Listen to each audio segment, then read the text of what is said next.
په سویس کې د قومیت پر بنسټ د افغان کډوالو د ویستلو نظریې په تړاو غبرګونونه مخ پر ډیریدو دي. د ګڼو نیوکو ترڅنګ دا نظریه له بشري روحیې سره په ټکر کې ګڼل شوې. پوښتنې دا دي: د بېلابېلو هیوادونو کې افغان کډوال څومره له توپیریز چلندونو سره مخ دي او د قومیت پر بنسټ د افغان کډوالو په حق کې د سویس هیواد لومړني اقدامات له شته نړیوالو نورمونو سره څومره په ټکر کې دي؟ سلام، ستړي مشئ. زه خیرالله یم. پر همدې تړاو بحث لرو. په بحث کې راسره پخوانی ډیپلوماټ او نړیواله چاره شنونکی ښاغلی عزیز ماریچ او د سیاسي مسلو تحلیلګر ښاغلی سرور نیازی. دواړو میلمنو ته ښه راغلاست وایم. ستړي مشئ. کور ماباد چې زموږ بلنه مو ومنله او راسره په پروګرام کې ګډونوال شوي. ښاغلی ماریچ صاحب، که لومړۍ پوښتنه له تاسو سره پیل کړم، سویس حکومت دا اقدام د بشري چلندونو په وړاندې باندې څومره هغه بې سابقه اقدام ده؟ مننه. زه تاسو امریکایان کرام ته، ګران محترم میلمن نیازی صاحب ته، لیدونکو اورېدونکو ته سلامونه احترامات وړاندې کوم. علیکم السلام. ګورې، دغه یو شایعه وه. زه د یو ګودام په صفت باندې او دلته برحاله په هندوستان کې د یو وکیل یا د حقوقي صلاحکار په حیث باندې ما دا څېړنه وکړله. دوی چارواکو نه پوښتنه وکړه، د خپل الله سوسایټي سره په تماس کې شوم. دا مطلقا یو شایعه وه. متعصبینو یا په اصطلاح چې موږ لنډغر ورته وایو په افغانستان کې، ځینو کسانو دا یو اوازه جوړه کړې. دا نو د دوی اهداف موخه څه ده هغه به جدا بحث ده. اصلا په اصولو کې کله چې نړیوالو اصولو ته موږ وګورو، کنوانسیون د 1950 کال صراحت لري د کډوالو په چارو کې، یا تریټي اف روم ورته وایي. هغه ټول نړۍ منلې ده او خاصتا 193 هېواد چې د ملګرو ملتونو سازمان غړي دي دا باید رعایت کړي. او دغه پروتوکول د 1980 کال نه سمایي چې هغه مورد اجرا په ټوله نړۍ کې ده. بنا دغه پر بنیاد باندې دلته تعویض برخورد نشي کولی. څنګه اعلامیه د حقوق بشر د 1940 کې 30 مادې قطعنامه لري، په کې هر ټول هېوادونو په ګډون د افغانستان استازی کبیل الدین نومېده، د ظاهرشاه استازی هغه تصدیق وکړ. نو بنا دلته بیا څنګه ډیپلوماتیک اصول دي، کنوانسیون دی بیانا او شکاکو د 1918 کال 1918 کال هم سره شو منشور د ملل متحد، خاصا کمیشنري عالی ملل متحد د سیاق قطعنامه هم هلته منع کړی ده چې څوک باید تحبیس په دنیا کې ونه کړي، نه په ډله باندې، نه په ګروپ باندې، نه په دې باندې ګډ چې تحبیس په مملکت کې کېږي. دلته د اسایم پروسس یا ریفیوجي یا امیګریشن چې موږ عملا پرې کار کوو دا په پام کې نیول کېږي. یو هېواد څنګه دا کار کولی شي؟ راغلو علاوه له دې نه خپله قانون د اساسي د سویس هېواد هم دې ته اجازه کړه مساوات په پام کې نیول شوی ده. ما خپله په خپله ګوګل کې قانون اساسي دې ولیدل چې ټول ته د مساوي په سترګه ګوري. په زمن کې لاړم قانون مهاجرت یا د کډوالو اصول د سویس مې چې وکتل، په درېیمه ماده کې ما پیدا کړ چې دوی وایي هغه وګړی دلته د ځان خطر د مرګ د وزن فزیکي حالت دلته خطر پیښیږي او یا د ازادي سلبیږي، هغه باید ونه لګېږي. دا دوی خپل قانون ده. نو بنا نظام مسعود کو اوس په عمومیاتو کې سویس که تشکیل کړو. سویس کې معمولا د هېواد د درې عمده قومونه پراته دي، یعنې درې ژبې دي، درې بخشه دي. یو یې جرمنیان، یو یې ایټالویان دي، یو یې فرانسویان. یعنې قومونه فرانکنه دي هم په دې درې ژبو دوی سره غږېږي او درې واړه مشخص کلتور لري. خپله سویس له 4 هېوادونو سره همسره ده چې یو یې په څنګ کې بیا اتریش ده. سویس هېواد د اتحادیې اروپا غړی نه ده، مستقل هېواد ده. فرانک د پیسې دي، ځان ته پیسې لري. سویس هېواد همیشه ټول د نړۍ بانکونه ته د سیټلمنټ بانک د ورلډ هم د دې چې دغه پیسې چې تبادله کېږي جوړېږي د کرنسي، او د نړۍ اکثره بانکونه اقتصادي چارې مخته دي. دا په دې معنا ده چې سویس هېواد هېڅ وخت په سیاسي مسایلو کې د نورو هېوادو په چارو کې مداخله، تعویضي برخوردونه، یو قوم تارګېټ کول، یو قوم ته امتیاز ورکول، بل قوم سره توپیري چلند، دا د دوی په پالیسي کې نه ده. دوی خپل اعتبار اقتصادي او پولي په نړۍ کې ساتلی. نو که چیرې داسې کړنه سره مخې ته بوځي بیا نو نړیوال په دې اعتبار نه.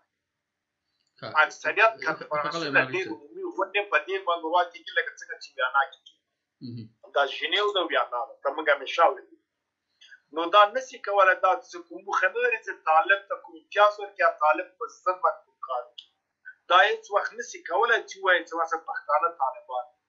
بله مسله هغه اصل حقوقي چې جرم فردي مسؤلیت ده، فرد مسؤلیت ده، په هغه باندې یا د هغه په ارتکاب باندې بل څوک نه رانیول. دا په ټوله دنیا کې چې اوس برحاله ثبت را چې چې کله سودان په 2009 کال کې داسې 109 هېواد سره نو دغه ټولو مندا مورد اجرا ده او ټول اجرا کوي. هېڅ وخت داسې نه شي په جرم باندې بل څوک راولي ورسي. غیر قانوني د نړیوالو حق په دې باندې نو که چېرې یو افغان یو کار کوي او څه کوي په هغه ته په قوم په ژبه په ډله په ګروپ باندې په سیمه باندې هېڅ وخت دوی حق نه لري دا کار وکړي. که دا نقص د نړیوالو په اصولو ده دا نړیواله محکمې ته راځي. کېدل بنا کله چې موږ دا څېړنه وکړه دا یو نیمه ورځ موږ کتله دا شایع وه، دروغ وه، یو تشویش جوړول وه. افغانستان انټرنیشنل تلویزیون دا خبر خپور کړی. بنیاد یو د لکه یو وخت کې 400-500 کاله مخکې وه اکبر پاچا و هغه وخت کې په هندوستان کې دا لنډه وکړه بیا به مې وخت ملګري کولی. هغه وخت کې هغه ورته وایي جلال الدین محمد اکبر د مغولو درېیم پاچا فکر کوم و دی غوښتل چې دا پښتنو جنګ یې کاوه اوس وصیت یې پیدا کوو د اسلام د بل په نوم د پښتنو سره ډېر په جنګ باندې کړی ډېر کلک کار. نو بالاخره دې لپاره د راشپوتیانو مرهټیانو مثلا کرشنایانو رامیان دا راپورته کړي دا قومونه په پښتنو په ضد. هلته یو شاعر دی یا لیکوال د دربار نعمت الله هروي هغه د خان جهان لودین په اکرم ریاضي لیکل هغه راووته وایي نه دلته مغزن افغان نوم پې کېده. ولې که چې افغانان یهودان پښتانه دا دې لپاره چې هغه واقع د سیاستونه تیندوار راپورته کړي راجګې کړي چې دا خو یهودان دي راځي ورسره ولې پښتانه نه دي. یو خبرګانو مطبوعات نه وه ټکنالوژي نه دا خبره کته پورته کړه. د نړۍ خلک چې تلله چې دا منبله کومه چې بېرته نعمت الله هروي ته او نعمت الله هروي خپله منبه نه ورکوله. یو وخت کې د ویریا په وخت کې د مثلا طاغوت په وخت کې کوم افغانه په نوم مددو تېر دا خو دا نشي کېدای ته خو نومونه فارشا سره فرق لري او تشابهات لري. مثلا یو نوم سړی واخلي مثلا پروان خدا پاناما نه راغلي نوم یې شباهت لري. دغسې یو مسله مثلا جوړه شي یو شاید چې اخر لټې لټې بنیاد یې بیا نه وي مثلا چې دیني منظره شي بلکې دا نو شایع ده دروغ ده. یو ځان په صفت بیا درته وایم یو وکیل په حیث باندې دلته ناست یم یو سالیسیټور په حیث باندې څېړنه په بنیاد باندې دا مطلقا ما وڅېړله رد ده او دا هېڅ امکان لري او دا مملکت په هغه عظمت باندې چې ما ټول خوا تشریح کړله داسې کړنه نه ترسره کړي چې ځان په وادي مسله ملامت کړي او هېڅ په دې کې منفعت نه لري نه د امریکې سره ولاړ ده نه د روس سره ولاړ ده نه له کوم بل تورستي ډلې سره. دوی خپل حیثیت خپل اعتبار خپل کریر په دنیا کې ساتي. ښاغلی ماري صاحب د دې لومړنۍ ادعا په توګه باندې د سویس هېواد د یوې ورځپاڼې نیه څورخر څایټنګ د تړاو باندې ورته راپور ورکړی ده او هغوی هم د احتمال په تړاو باندې خبرې کړې ده. تر ډېر حده پورې دا مسله د یوې احتمالي پیښې په تړاو باندې جدي نیول شوې ده. او ښاغلی ماري صاحب ولې په دومره لوړه کچه باندې تبلیغات وشي؟ تاسو د پیښې د ماهیت په تړاو باندې خپلې څرګندونې درلودلې ښاغلی نیازي صاحب هم همداسې. نو فکر کوي چې د دې شایعاتو د خپراوي تر شا څوک او د چا لاس ده؟ که څه هم هغه څه چې ښاغلی ماري صاحب زه د دې پیښې په تړاو باندې هغه لږ معلوماتي اړخ شریک کړم. یوې سویسي ورځپاڼې هم په دې برخه کې د ماخذ په توګه باندې کارول شوې ده چې هغوی دا خبره کړې ده. البته د یوې نظریې په توګه باندې عملاً څه نه خو بیا چې له دې نه د شایعې په توګه باندې کار اخیستل شوی ده فکر کوي څوک د تر شا لاس لري؟ ګورې دغه ځینې خپرونې یو شی چې راځي یو شایعات شي یا دغه خپرونې یا ورځپاڼې یا ژورنالستان البته تاسو د استثنایي دوی دې لپاره چې موضوع جالبه کړي یا په اصطلاح داسې لوستونکي پیدا کړي ځان ته دوی به دغه موضوع اچي لیکي خپروي اما بنیاد بیا نه ورکړي ځان بیا خپل ځان ډسکریډ کوي نه اعتباره کوي نه یا وایي داسې یم اورېدلي یا داسې ویل سوي دي یا داسې نن سبا یو اوازه ده داسې ده په اول کې عنوان همداسې ورکوي. دا دوی ته اجازه شته په مطبوعاتي اصولو کې تاجر ته هم شته.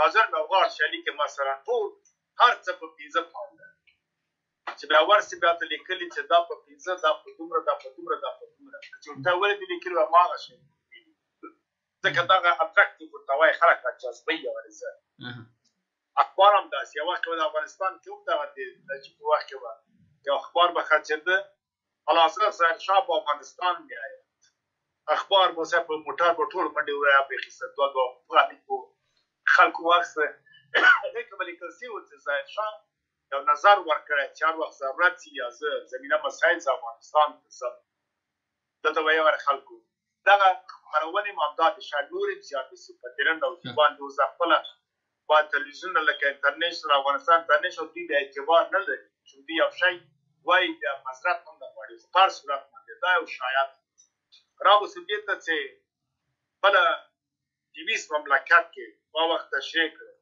چې هغه نه غواړي داسې مثلا رول آف لا یا یک بل اپورچونیټي داسې یو شی په ځامه د ثبوت کړي ولو که تریلیون ډالر هغه ته ورکړل شي هغه مملکت دا کار نه کوي دا صحیح ده چې یو مملکت د خپلو قانوني اصولو پر بنیاد باندې د خپل دننه قوانین چې دي هغه پر بنیاد ځان ته شرایط لري یو کډوال راځي جرم کوي د حق پرې هغه بیرته وباسي یا یې محکمه کې یا د دوی په کورني امنیت کې بېثباتي رامنځته کړي مداخلت په سیاسي چارو کې وکړي دوی ورته وایي دغه حق ته نه لري دلته دا کار وکړي کله چې هغه دا نقص کوي بیا باسي یا مثلا څنګه چې نیازي صاحب تشریح کړله بعضې شرایط دي او څوک ریفوز کېږي باید هم د اپیل لري بعد هغه نه نشي کولی دلته ووسي غیر قانوني لاړ شي یا یو کټګوري وایي چې دا کټګوري خلک چې مثلا په نقص یې کړی دی دا کړي یې دا سوي دي غیر قانوني رانوتلي دا زه بېرته باسم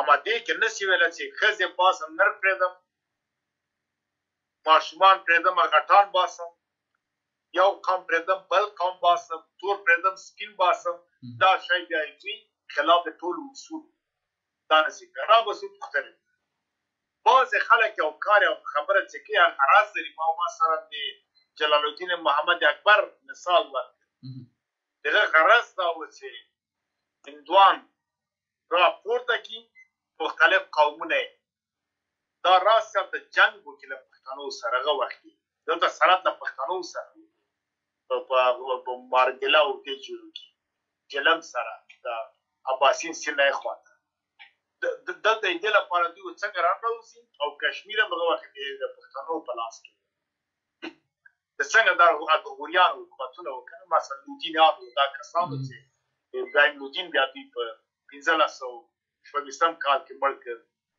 اول بابر څه نوم یې د اول بابر و هغه مثلا دا کار وکړ مطلب مې دا و چې یعنې هدف یې دا و چې دغه یو تحرک جوړ کړي اوس دلته دا بعضې ډلې تپلي دي دوی نور جای نه لري په افغانستان کې دوی فجایع کړي ظلمونه یې کړي دي فساد یې کړی غلا یې کړی غصب یې کړی قتل یې کړي دي خپل قوم ته یې خیانتونه کړي اوس خپل قوم په دې باندې پوهېږي چې تا دا خیانتونه وکړه د ما په نوم باندې دې خوا ته دوی فکر کاوه چې امریکا او غرب به راځي دلته او ما بیایي ډاکټر زلمي خلیلزاد په صراحت ورته ویلې چې هغه وخت نور لاړ تاسې بوځي تاسې نور ایکسپایر شوئ ختم شوئ که غواړئ لاړ شئ افغانستان ته زمینه تاسو مساعده وو بېرته افغانستان کې واوسئ او ارام ژوند وکړئ نور قدرت نشته دوی په اول کې هم لاړل پاکستان ته منډه کړه قریشي ته ورغلي محمود قریشي ته هغه وخت وزیر خارجه پاکستان و چې موږ څه وکړو قریشي ورته ویل چې پالیسي دا بیخي مستند څه خبره دلته د آی اس آی جنرال په انګلستان کې دا خبره وکړه د تنانم 15 کسه نور ناست یعنې ټول شاهدان دي دا خبره وکړله چې دوی ویل چې موږ راغلي صاحب پناه موږ ته راکوئ مقاماتو یا چارواکو د پاکستان ورته ویل چې موږ نسو که تاسو وساتو پالیسي بدله تاسو لاس له دې چې وځئ زمینه ته مسایلو ځکه په زمینه مسایلو کې د پورته انتقال یې کړل د پاکستان په امکاناتو دوی ورته ویل موږ جایدادونه او کورونه دا پاتې دا بیا څه کېږي دغه ضمانت یې ورته وکړه چې ورته وایم طالبان صدارت ته وساتي غرض ونه کړي ولې دا اوسه پورې بیت المال د پیسو باندې پیری دي په کورو کې دا یو خیانت ده طالب چې دوی جایدادونه ساتي او د غلا جایدادونه هغسې بیت المال پیسې جوړ کوي چې مشهور شواهد موجود هغه کې طالب شریک دی ځکه ته خو دا څنګه ساتې دا باید فورا ته باید لرې کړي. تا په دې ته پام ده. نو بنان هغه وخت کې داسې یو کار وسه پاکستان هم دروازې په وتړه. ترکیه کې سیاسي فعالیتونه پرې بند کړل. امریکا او دوی نه امید قطع سوه. نو دغه تبلیغات شروع کړل. همدغه تبلیغاتو کې غواړي چې فضا خړې کړي او ډول نه او ډول ځان ته امکانات جوړ کړي. یعنې هر کار په یو هدف په یو مقصد بیا راغلي په دهیج په اروپا کې بل ځای نه سویس کې اول افغانان دومره په غټه پیمانه نشته. ځکه فکر چې هغه دولت داسې دولت ته چې اعتراض په چا نه کوي. ما وخت دغه مشخصات ویل هغه خپل عامه اقتصادي او بانکي سیستم او سیاسي کارونه غټ سطح باندې کوي. نور داسې وړو مسایل خلاص ده. دې کې جرمني یاد کړل، جرمني فورا خپل عکس العمل کړل. دې کې مثلا انګلستان یا امریکا یاد کړل، هغوی خپل عکس العمل چا باور نه کوي. نو ځکه دا یو شایع او اوازه ده چې حقوقي، اصولي، سیاسي، اخلاقي، انساني اړخ نه لري. صرف د دې اوازې دي او دا درو خبره ده. صراحت باندې وایم د اسنادو پر بنیاد، شواهدو د څېړنې پر بنیاد دا چې بعضې کسان باسي خپل قانون بنیاد، هغه که تور ده، که سپین ده، که افغان ده، که افریقا ده، که عرب ده، که ایرانی ده، که فلسطینی ده، هغه بیا جدا مسله ده. دلته یو څه ډله چې مثلا کیدای شي په دغه کومه کټګورۍ کې دوه افغانان راغلي، لکه په آلمان کې دا دوه افغانانو د جرمي مسایلو ته لاس ووهه، ریپورټ یې ویستل. داسې کوم شی چې بیا نه وایي اوازه دوی پرې جوړوي. دا خپل مقاصد لري او نه د اخبارو مسلې ته موږ ګورو، نه د نشراتو ګورو، نه بل اصلي بنیاد د چارواکي چې کله مسؤول چارواکی په مسله کې راسي بحث وکړي، هغه اعتبار حقوقي لري چې هغه مسؤول ده، جوابګوی دی. غیر مسؤول کسان هر څه وایي هغه ښه. ډېره مننه کوم ښاغلی مري صاحب. په سویس کې د قومیت پر بنسټ باندې د افغان کډوالو د ویستلو د نظریې او په دې برخه کې د شایعاتو په تړاو باندې مو څرګندونې درلودلې. په بحث کې راسره دوه مخکښ مېلمانو، ښاغلی عزیز معریج پخوانی ډیپلوماټ او د نړیوالو چارو شنونکی، او همدارنګه د سیاسي چارو شنونکی ښاغلی سرور نیازی. تر بلې دې خپرونې چې بیا زه خیرالله ستاسو په درانه حضور کې زرګم تاسو په لوی بخښنې خدای سپارم. الله محمد ښې چارې.